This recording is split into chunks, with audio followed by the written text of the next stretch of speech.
Hello, everybody. Welcome to Michael's Record Collection, where we talk about great music with the people who make it and the people who love it. Joining me today, the guitar player from Autograph and House of Lords, and a member of the New England Music Hall of Fame, Jimi Bell is with me. Jimi, thanks for your time.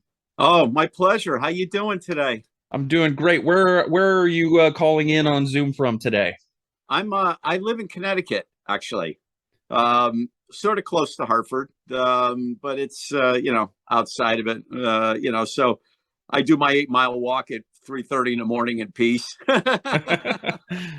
Good for you. Good for you. No worries. More power to you. So we're going to talk a little bit about a brand new album coming from Autograph, which is called Beyond. It drops November 18th on Frontiers Music. Also want to talk to you about a recent release that you were on with House of Lords that just came out recently, September 16th, also on Frontiers. That album's called Saints and Sinners. Before we get into those two albums, though, I wanted to ask you about your musical background, and I want to start with, what was your first favorite record? Oh, well, man, you caught me there. But I guess one of my most the record that really influenced me the most was Deep Purple's Machine Head. Of course, that was a little bit later on. I mean, I grew up listening to Grand Funk. I had their double live album before they had the keyboard player. I absolutely loved that album. Led Zeppelin 2 was one of the first albums I bought.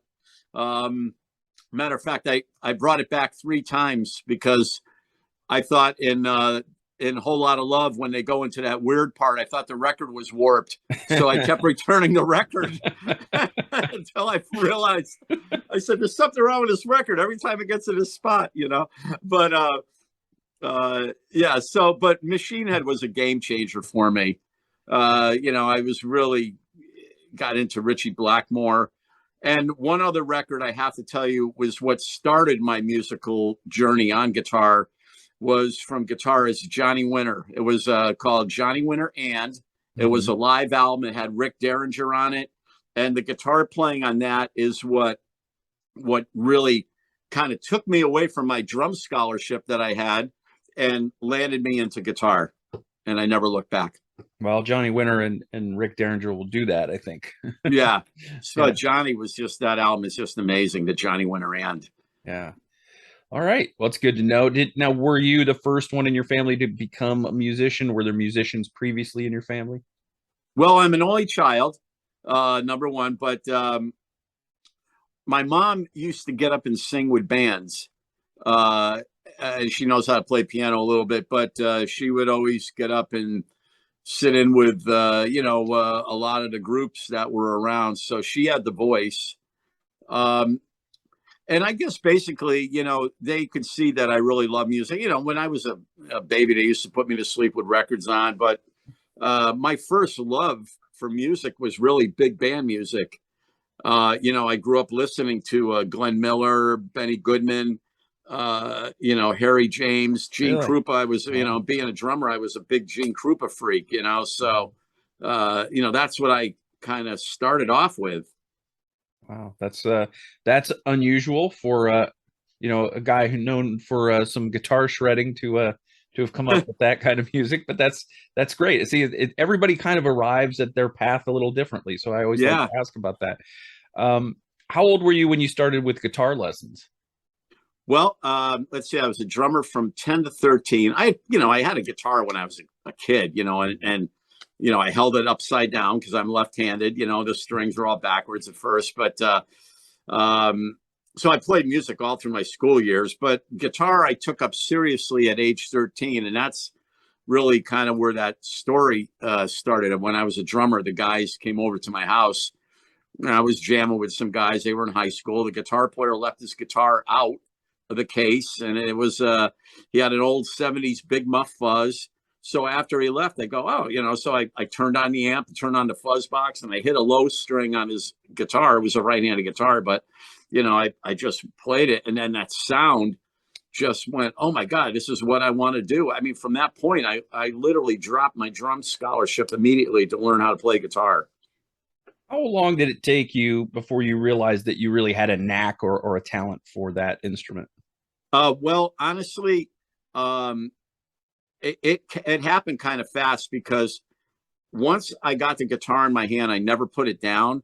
So I started about late 13, and by the age 15 and early 16, I was already playing out in clubs, and I had already started developing my picking skills because when I first started playing guitar, listening to Johnny Winter, because Johnny had a lot of really fast chops along with blues, great blues chops. And then there was Richie Blackmore I was listening to. And so in my mind, I thought to be a good guitar player, you had to be a fast guitar player. That's at least that's what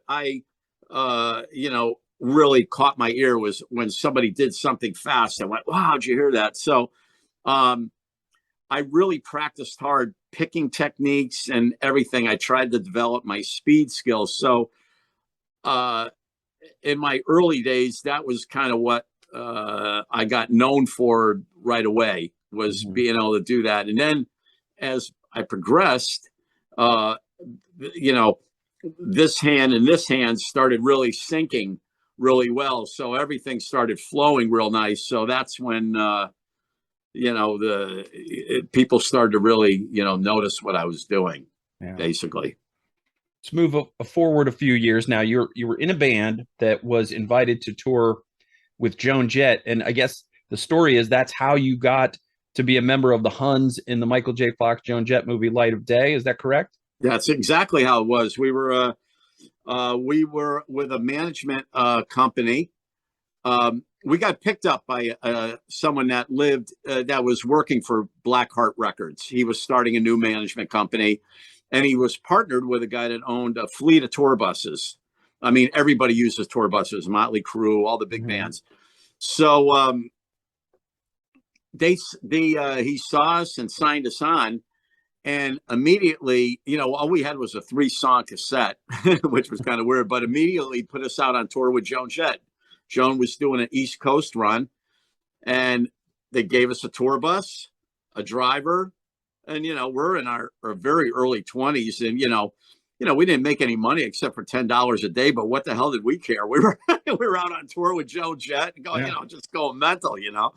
But so it was one of those things that just worked out great, and I got to be um, pretty friendly with Joan. Like she actually took time with me, and not with the other guys though, but she actually like talking to me, and I'm the only one that has a photo with her and I together from back then. And we used to talk and hang out and laugh. So we had a very good relationship during that whole thing. And then when the tour ended, the thing came up for the Michael J. Fox movie. We still had to send our photos in to the producer, but Mhm. they picked us right away because we had to look. Back then they just wanted to make sure we didn't look like insurance salesmen or something. That's all it Yeah, is. got to look like the rockers that are going to be on the movie. So Right. that's awesome. And of course, you're also on the soundtrack album. Yes, yeah, we did the soundtrack album in New York at the record plant. That was a great experience as well, getting to record there. A lot of history at that place. Yeah, for sure. You're also a bit of an inventor. You came up with a device called the shred neck Yes. to help people get their fingers limber and to maybe practice their fret fingering. What can you tell me about how that came about? Well, it's a great story. I had busted my. See, I'm left-handed, so my right hand is my fretboard hand. Hmm. I hit my hand wrong on something, and I popped my knuckle down. This knuckle right here. So I had a half cast on these two fingers, and I had these two exposed. So I was, believe it or not, I came up with a lot of great runs just using two fingers while my hand was in a half cast because I refused not to practice. So, um, but once I got the half cast off, it was only on for about a month and a half or something like that. I uh, I asked this guy to there were a lot of finger exercises, and I wanted to work my hand all the time, not just practicing guitar. I wanted to work it where, sorry, I just got to do this. I wanted to work it where I could drive or whatever and keep my hand working. So I asked a buddy of mine who was building some guitars to make me a half a neck. I go, can you make me a half a neck here, like 7 frets, put some tuners on it and just some strings so I could run my fingers across it. And what I was doing basically was practicing just running my fingers on the fretboard, keeping my calluses strong because it had real strings on it. So I was digging my hands into the strings and everything. Yeah. Now, the whole concept with the shred neck is it's like working out with weights. You can't tune it to a pitch, but what it is an exercise machine. So in other words, you can have the strings real loose and practice pull-offs or hammer-ons if you want, or just practice going up and down the fretboard. So that's kind of what I was doing with it. And I had a prototype in my car. I went to my buddy's house, and he's really into having things created. So I went to his house, and he comes out. He sees it in my car. He goes, "What's that thing?" I go, "Oh, this is." I had a buddy of mine make me this, piece of wood here with some frets on it. So he pulls out of my car, looking at it. He's one of these guys. Yeah. The next thing I know, he calls me. He says, "You got to come to the house." He's got all these prototypes coming in from China, of this piece being built. And I'm going like, "Oh my God, this is incredible." So we really went to town on perfecting it. And that's how the whole thing with the shred neck came about. So now we got, we have a classical version, one called the dread neck, which is an acoustic version. We have bass versions. We have mini practice basses now that you can actually play and tune, and mini travel guitars, everything. The line really has expanded quite a bit. That's great. Sounds like it's going well for you.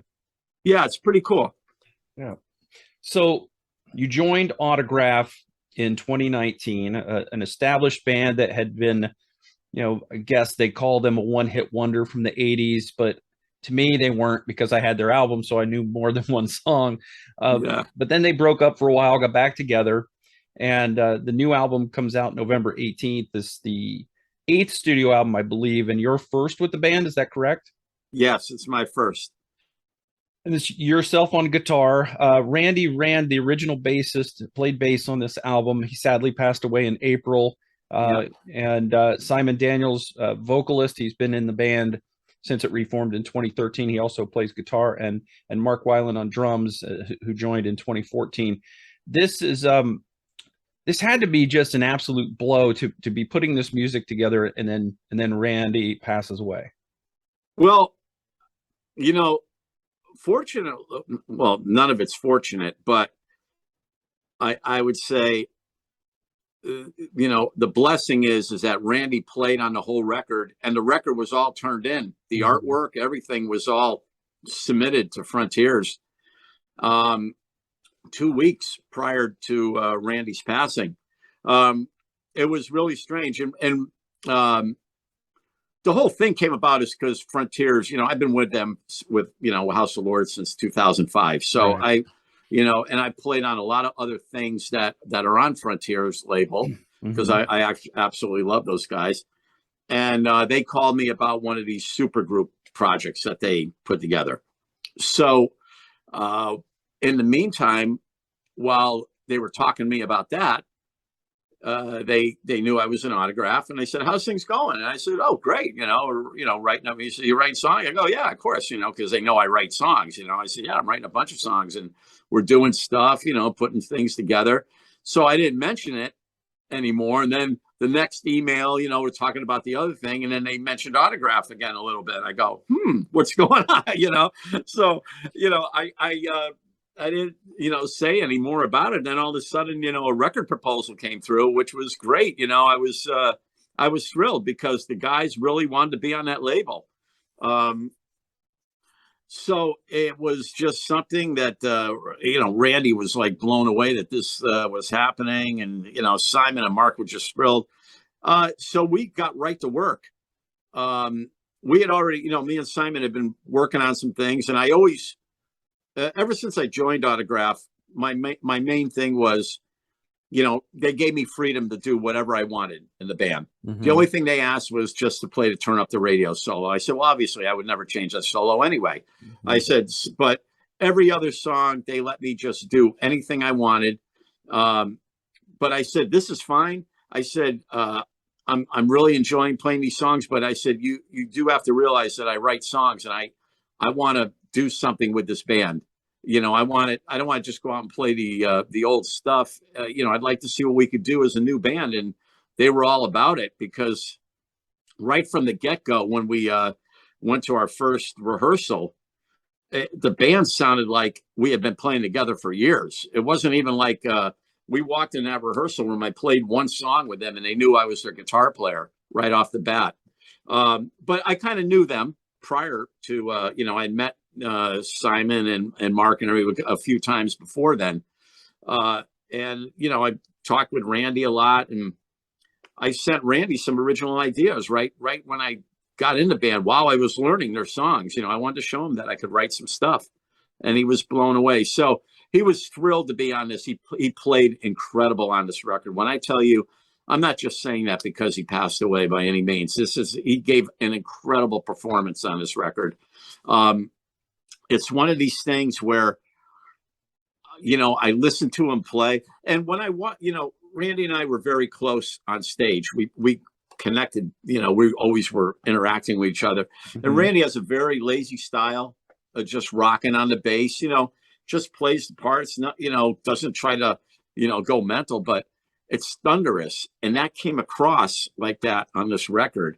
And he did some amazing bass lines. I'm sure you heard. It's just very solid, Yeah, these songs are really good, very melodic. If there's people out there that haven't followed Autograph's career since Turn Up the Radio, you're missing out, because there's a lot of great music that you guys have put out over the years. The band before you joined, and then this new album, which I think is going to do pretty well for you guys. It sounds really good. The songs are very strong, and it's 12 songs. Great, great variety a little bit in here. One of my favorites on the album, maybe you can talk a little bit about this, is I absolutely love the doubled guitar solo in Beautiful Disaster. Oh, that's actually one of Simon's songs. And, it was one of these things. He gave me the song. He says, what can you do over this? And I said, well, when that part came up, I said, let me do a sort of I tried to keep a little bit I tried to bring back a little the old style, the old sound of some of the Autograph things a little bit into this. Even though we were doing something totally brand new, I wanted to keep a little bit of tradition within the songs.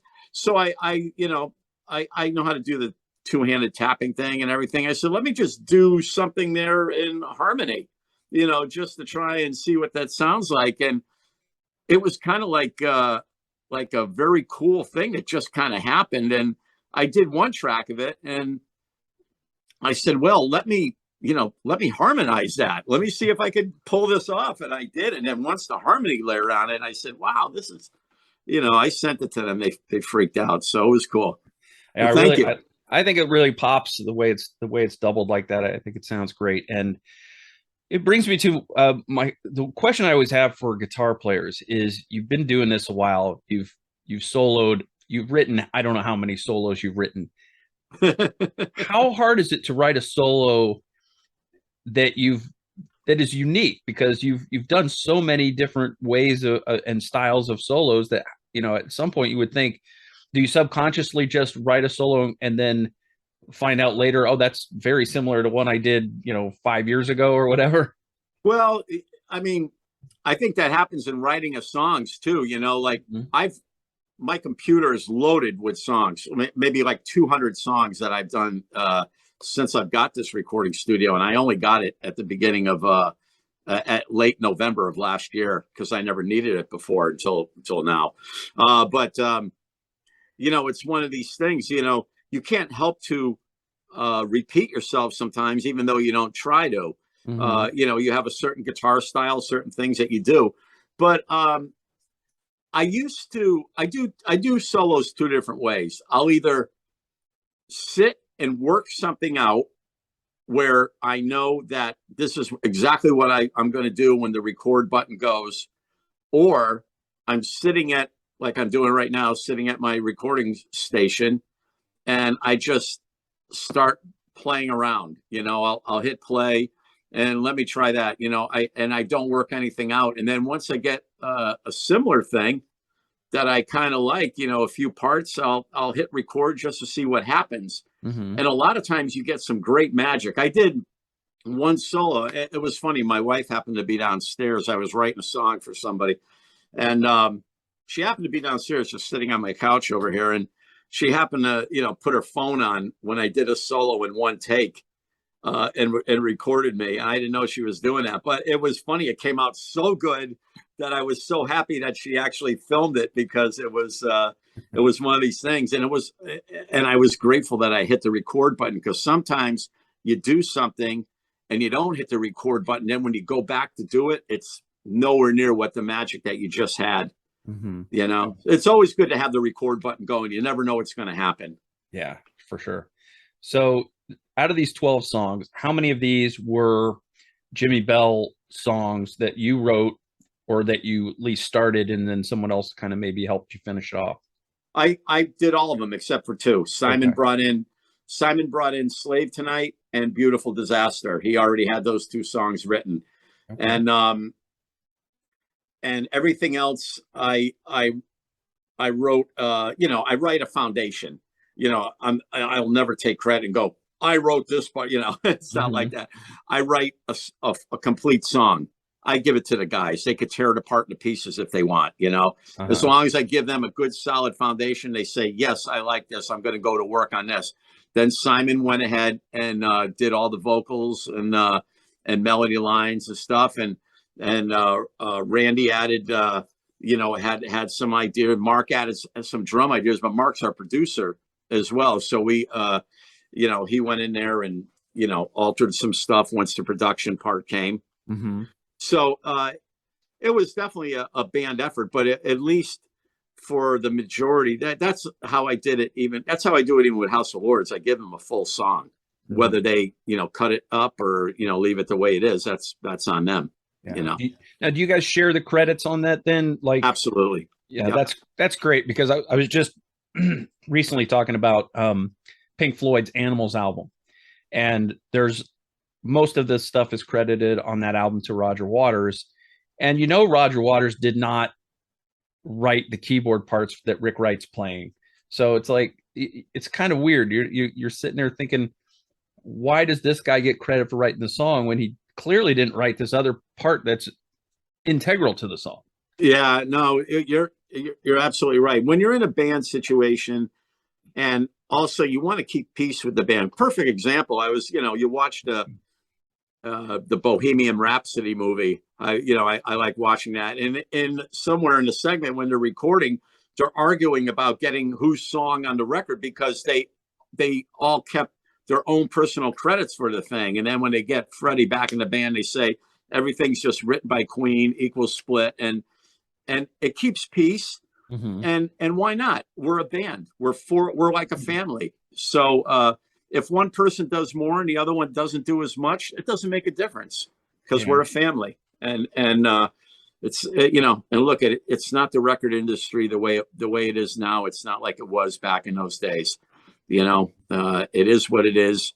If we all get a couple bucks from it, that's great. So tell me a little bit about beyond the recording process and writing process. How long did it take to put this together? And was this all during the pandemic? Was it after the lockdown? Give me sort of a time frame of when you guys started, and I know you guys wrapped up just this early this year.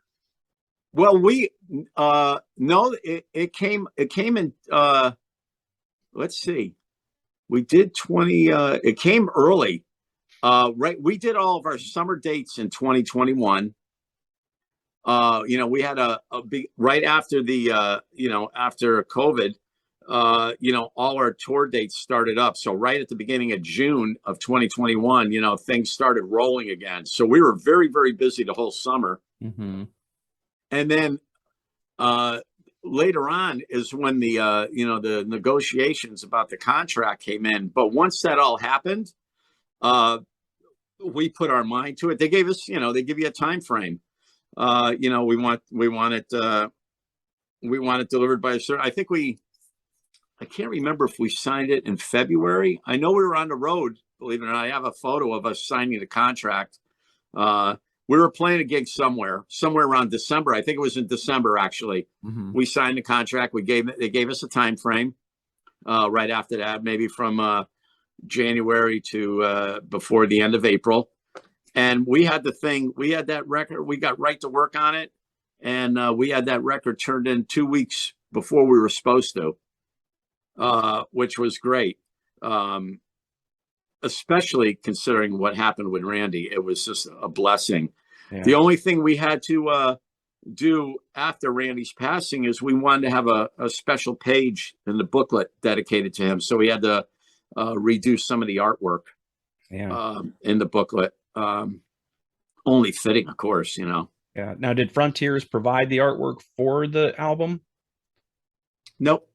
No, we did all that ourselves. We had our guy that takes care of our website and everything else. He's in a real popular band, plays bass as well. So he takes care of that and does the graphic designing and all that. He's a wicked intelligent Marty O'Brien. He's absolutely incredible. Yeah.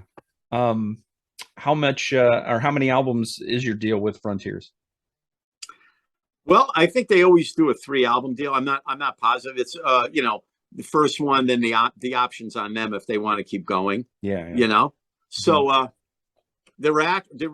tell you, the reaction so far on this record has been outstanding. Every interview that I've done, and I couldn't be happier because it makes me feel good that I know Randy's looking down and smiling because he loved every single song on this record. He put his heart and soul into it. But it makes me feel really good that being, in the band, just over 3 years, that I was able to come in and really accomplish something for this band. I mean, especially with the reviews being so well from, all the interviews so far. So I'm very pleased. I'm honored to be with the band. I love the guys. I really do. Yeah, it's great. It's important for you to get along and everything. And we do. It seems like it. It seems like it just from the social media interaction. It seems like it. But out of these 12 songs, do you have a favorite? I'm pretty particular to Take Me Higher. Okay. I like the song a lot. I like the opening track, This Ain't the Place I Want to Be, because that was my idea for that, was to that when I wrote that whole thing was to try and bring some of the vibe of the old thing, the old sound into that song, which is exactly what it ended up being.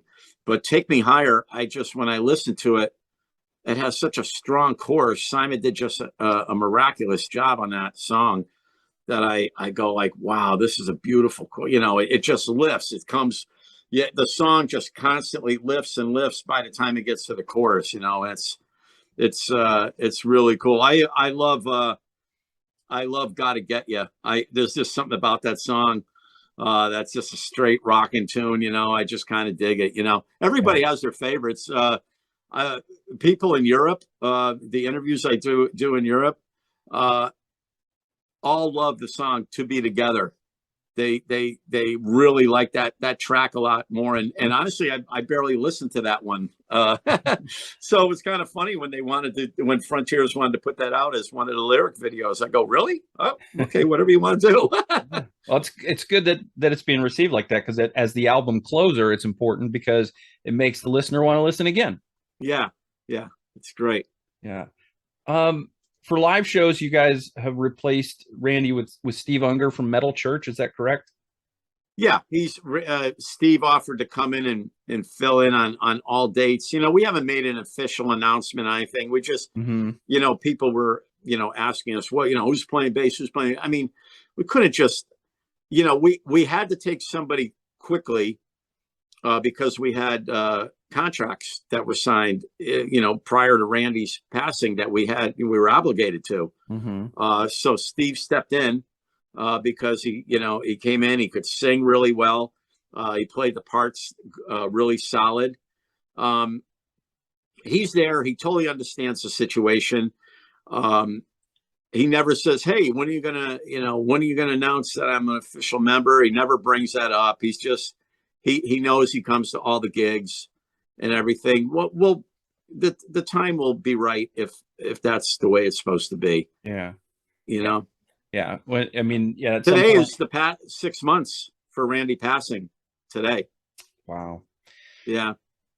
It's tough. It's tough. I know you guys are doing some live shows, and you've been playing some of the new tracks already. How are they going down with the incredible? We added.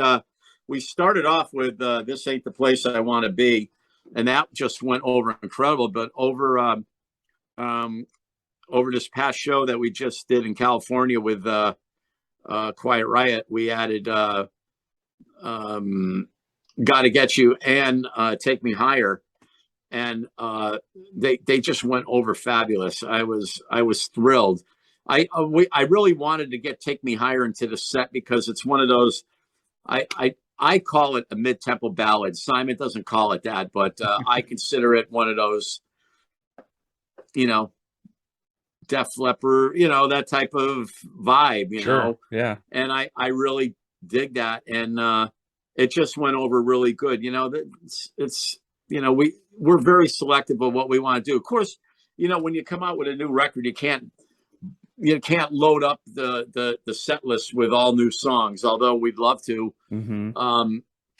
But we have to do some of the other classics as well. Yeah, and it's tough for you guys. I mean, especially you just talked about playing with Quiet Riot. I know you've got a few on your website that are, coming up as well with Quiet Riot. And they're between Autograph and Quiet Riot, you've got Rudy Sarzo as the one real original member, but a lot of people still associate the name with those old songs, even though these bands have been around a long time and put out a lot of albums and have written a lot of songs since those 80s heyday.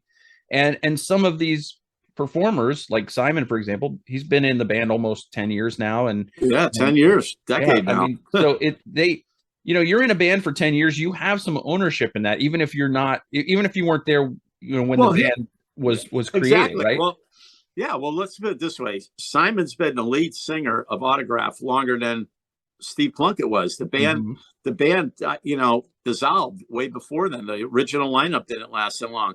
Here's the deal. When Simon got asked to join the band, Kenny Richards, Steve and Randy were in the band. There were three original guys in the band. They went to, they had asked Steve Plunkett originally when they were going to get back together, but Steve, he doesn't need it. They didn't want to have anything to do with it. He does great on his own, doing whatever he's, been doing, commercials, whatnot. He just didn't want to know about it. So they went on. Kenny passed away pretty early. Steve quit in 2019. And then, then Randy passed away. Simon's been that guy for 10 years, and a lot of people recognize him as the singer of Autograph. He does an incredible job. I love Simon's voice. I love working with him. I like his look, his personality. He's an incredible guitar player. A lot of people. He only plays rhythm with Autograph and a couple lead lines, but that guy could play guitar like unbelievable, and not many people even know that. He plays acoustic guitar like phenomenal, way better than I play acoustic guitar, way better. Yeah, if you follow Simon Daniels on Twitter, he occasionally posts some of his playing. Yeah, nice. It's great. Then he plays keyboards incredible. I mean, the guy is so multi-talented. Matter of fact, we had to do a bonus track for Japan, and we did a acoustic piano version of "Take Me Higher" as a bonus track, and it's absolutely incredible. In fact, I would love to do a video of it. It came out so amazing. I'm looking. They're going to love it over there. Yeah, that's great. I have a Patreon a question from one of my Patreon subscribers wants to know if you guys feel like you're sort of chained to the song Turn Up the Radio, or do you still enjoy playing that song? I love playing it. You know, I don't feel chained to any of the songs. You know, I like playing. Um, Even though it's you know, I like playing Blondes and Black Cars. I just dig that song. I don't know why. I like it. It's kind of just a cool rock and roll song. And I know Steve Unger loves playing My Girlfriend's Boyfriend Isn't Me. He digs that one a lot, you know. Yeah, So that's a great song. I love that one. yeah, no, it's cool. And you know, there's no guitar solo in that song, but I just, you know, it's cool to play some of the a couple of the other things. So no, I don't feel chained to playing it. It's an honor to play it. It's a great track.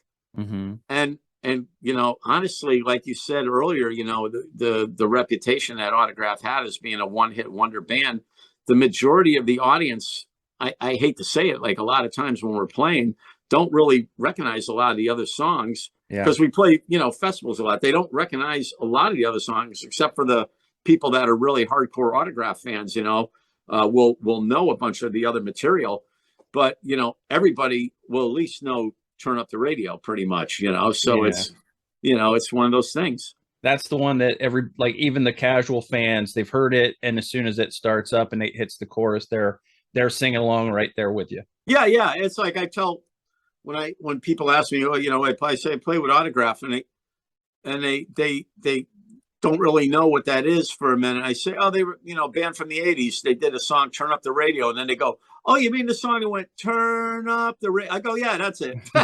That's the one. They always have to sing it to me, though. That's even funnier. That's funny. I just when I was telling my boss I had this interview to go do, I had to sing it for him to remind him of the song too. So that's great. Let's turn our attention toward the House of Lords. Saints and Sinners album came out September 16th. This, I believe, is your 9th album with House of Lords. Yes. Yeah. So 9 albums. A little bit different. That's a lot of writing songs right there. A little bit different than your time in Autograph so far. But, you know, for those who don't know, House of Lords was formed in 1987 by former Angel and Jafria keyboardist Greg Jafria, although he left the band again quite some time ago. A lot of turnover in this band as well over the years. And this is James Christian on vocals and guitars. He's been the lead singer since '88. Yourself on guitars as well. You joined in 2005, I believe. Mark Mangold on keyboards and Johan Kohlberg on drums. This thing is a lot different than the new Autograph album. Very much a keyboard album, and very heavy with keyboards as opposed to what Autograph's doing. And again, though, just great melodic rock. And in fact, the word melodic in all caps is what I wrote down for the song Saints and Sinners, the title track. And it's got a great little solo in this song. I absolutely, you know, I love that track, you know, doing that song House of the Lords, you know, that particular one. Mm-hmm. The album, you know, we brought in Mark Mangold on this. I've never worked with him before. James told me about him when we were doing the new record, and it's one of those things that just came together really well. It was a pleasure to have somebody, because you know, when I started with House of Lords, I wrote, you know, as much as I could with certain things. Mm-hmm. And James would play keyboards and, you know, add his layers of vocals and everything else. And, you know, honestly, he would take even my heaviest guitar riffs or whatever that I might send him, but they became a House of Lords song by the time he got done with them. Mm-hmm. And it was just amazing. But bringing in, you know, a real keyboard player that's with all these different tracks that he has and keyboard sounds and everything, just really brought the album to a different level. So we're, very pleased with it. And Mark, I haven't met Mark yet, but he seems to be such a wonderful person. We've chatted back and forth through Facebook Messenger. So It's great in 2022. I mean, it's been this way for a little while, but you can be in a band and make an album with people that you've never met before. always, Yeah. it's always like that. I can't even tell you, even since 2005, I've never been in a studio with a complete band recording an album. I don't remember the last time I've done that. It's like when BJ was drumming with us, um, I would go to BJ's house. He lived literally 7-10 minutes from my house, so I would go over there. He had all the recording equipment, so I never needed my own studio. Mhm. I'd write something at my house and then go back and go for it, and just record it at his place, and it's great. Yeah. So is House of Lords more James's band? Is it less collaborative than Autograph, or is it just a different kind of collaboration? No, it's different. Yeah, no, James and I do everything together. Mhm. It's like that. I was pretty busy when he first approached me on doing this.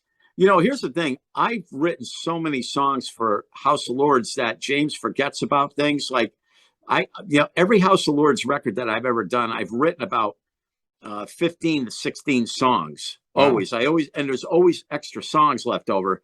So I told James, for example, two of the track, Roll Like Thunder, is a track that I wrote for one of the albums and just never got used. I said, James, you got to go back and listen to this track because he gets overwhelmed because I sent him so much stuff. And so he went back and listened to it and he flips out. He goes, oh my God, that's great. Taking My Heart Back. That was another song that I wrote for I think the last album before here, New World, New Eyes. It was Really? one of the last tracks that I wrote that didn't get used. And then all of a sudden, I resent it to him, and he absolutely loved it. He came up with an amazing track for it. So it's just great. Now, House of Lords doesn't seem to get to play live like Autograph does. No, is that that's one of my main reasons I joined Autograph. correct? We would do an album and go on tour in Europe. Autograph is more geared towards Europe Hmm. uh, as opposed to the States. So it was one of these things where I wanted to play more. The whole band did, which is even back in when we, as we were touring, which is one of the reasons that Chris McCarville, BJ, and I formed Max Explosion, because Max Explosion we wanted to do something during our time that we weren't touring with House of Lords. Hmm. We just wanted to keep as busy as possible, but it's one of these things that they would go over there for a short period, and right as the band's really starting to gel, because you go over to Europe, it takes about a week or so to find your footing and then once Hmm. we're there, and then before you know it, 3-4 weeks, the tour is done over there, because it's very expensive to tour Europe. And then we're back home, and it's like, oh, can't we go back or something? And it's like, and then James would say, well, we'll start writing another record and stuff. So, when I got approached by Randy for this Autograph thing, uh, it was a no brainer. I said, no, I want to play more. I said, yeah, let's do this. So, I love going out. This weekend I'm off to the Whiskey A Go Go, so that'll be fun. We're Awesome. headlining that. I got to get out there one of these days just to knock that off the bucket list. I haven't And believe it or not, after all, in my entire career, this is my first time playing there. really. Yeah, That's in my amazing. entire career that I've been, the 64 years that I've been on this earth. That's great. Well, I'm glad you get to do that. That's finally Yeah, something you can knock off your list. yeah. Um, do you approach writing guitar solos differently for House of Lords than you do for Autograph? Not guitar solos. The songs I do. Yeah. I when I write songs, I always try to keep who my singer is. That's how I determine what kind of a song I could give, to a particular singer. Like, for example, "Gotta Get You." "Gotta Get You." I actually had written that for House of Lords. That was on Okay. one of my demos, and every time James listened to it, he really liked the track. He really liked it, but never did anything with it. And then the next album come up, I would tell him that track's been around for a long time, since I think 2014 or something like that, maybe even a little earlier. And he'd always go back and listen to it, but he couldn't. It wasn't something that ended up with him. I sent it to Simon, and it was an instant, like, boom. I said, "What do you think of this?" And it clicked instantly. He came back with this cool rock and roll song, and I was like, "Ah, this is what this song needed." Thank God, because I really didn't want the track to go to waste. Yeah, for sure. Do you have a favorite song on Saints and Sinners? Well, I love "Roll Like Thunder," and I'm not saying that because I wrote it, but I really like that song. It's just very, very cool. But Hmm. I would say I really like House of the Lords. I like that, the whole, with the keyboard intro. Then when it comes into dun dun dun dun dun, dun, the whole galloping thing, Yeah, I yeah. dig that. That's very cool. Yes, it is. It's very cool. So, Jimmy, is there a place where people can buy these records that help the bands more than, say, going on Amazon to buy them? No, No? not that I know of, unfortunately.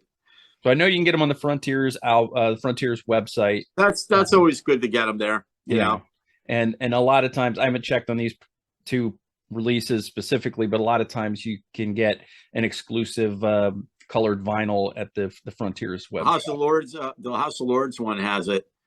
As a matter of fact, James sent me one. It's beautiful. It's blue. So, That's so good because you would be amazed at how many people I've talked to who don't get a copy of the product sent to them. And I'm not just speaking, like, I'm not no, no, talking about Frontiers, but like a lot of people, they just never get a copy of the stuff. I know. I always ask. I think record companies should do that. I mean, especially it'd be good to give their artists their product. Frontiers has always been good, no matter what. Though, honestly, Yeah. they're a great company to deal with. Everybody has their own opinion. I've heard other people say things, but you know what? I've known Mario and Serafino now for 16, 17 years. They've always treated me great. Always top-notch people. Everybody in that's involved with that company has always been wonderful. So um, if someone says something negative about them, I can't agree with them, because they treat me great. Yeah. Do you have like a little corner of your house where you've got like a copy of everything you've been on? I hold on. I have a rack. Do you see that rack? Yeah. Yeah, that's it's in the shape of a guitar, That's and all your stuff there, huh? yeah, I have, it goes all the way down to the floor.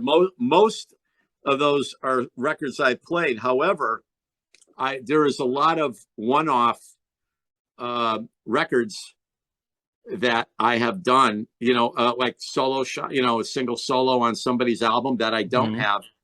And that my webmaster, Terry Delane, on my website, there's a collage of every single record that I appear on, because I have a lot of tracks that I played on for the World Wrestling Entertainment, say, because I Hmm. played guitar for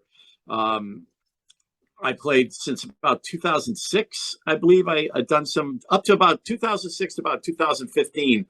I was doing whenever the producer Jim Johnson needed some crazy guitar playing, he would call me, because I'm not that far from Stamford, Connecticut, where the WWE headquarters is. Right. Yeah. So I would go down there, and usually on a Monday, because it was going to get aired that night on Monday Night Raw, I'd play some crazy guitar, get out of there. And the next thing I know, I'm listening to myself on Monday Night Raw with coming out, out of my TV, and I'm going, "Oh my God, this is the coolest thing ever."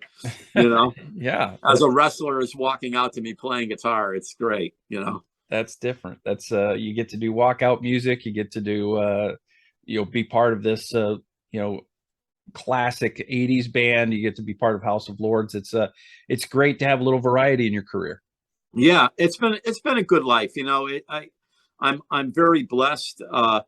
Look, I'm not rich by any means. But I've I've been very blessed to be able to do what I like, and what I truly love. And I don't know what else I would have done if I didn't play guitar. Honestly, I, I hate to say it, but all I know how to do is play guitar. It's just one of those things. I'm a guitar player. The thing never left my hands from the day that I picked it up. I've been dedicated to that instrument, and I never look back. Yeah. Well, you've done very well with it. The albums are Beyond by Autograph and Saints and Sinners by House of Lords, both on Frontiers Music. Buy the album, buy some merchandise, follow Jimi's social media, go visit his website. And Jimi, I hope these do really well for you. They're both fantastic records. I was when the opportunity came to talk to somebody from Autograph, I specifically asked for you because I of know you House of did. I Lords. appreciate that very much. That was very kind of you. Uh, It was a pleasure to be on here with you. If you ever need to do a part two interview, I'm up for it. I'm sure we'll talk again down the line because it sounds like you're a very, very busy man. So thank you so much for your time today. Thanks for telling me about these records. I wish you nothing but the utmost success with them. And again, appreciate your time. Thank you. Oh, thank you so much for having me on. I really appreciate it.